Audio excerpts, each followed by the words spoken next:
তারা হয়তো এই হাদিস জানে না, আল্লাহ পাক ওদের কানের মধ্যে আমার এই হাদিসটা যেন পৌঁছে দেন, আমিন।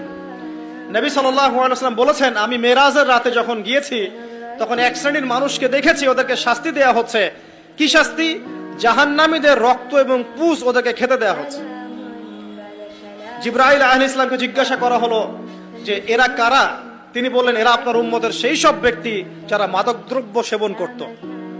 আল্লাহ রাব্বুল আলামিন তার হাবিবের মাধ্যমে জানিয়েছেন, যখন কোনো মুসলিম মাদক সেবন করে বা কোনো ব্যক্তি মাদক সেবন করে তখন 40 দিন তার নামাজ কবুল হয় না।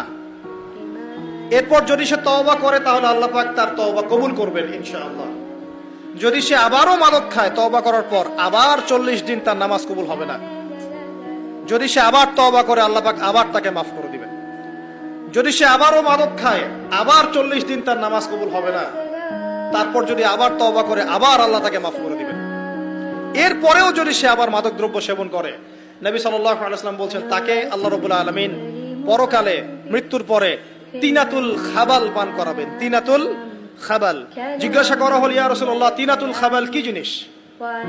নবী সাল্লাল্লাহু আলাইহি ওয়াসাল্লাম উত্তর দিচ্ছেন, এটা হচ্ছে জাহান্নামীদের রক্ত, মাংস, এগুলো পুড়ে পচে যে রসটা বের হবে, এটা হচ্ছে তিনাতুল খাবাল।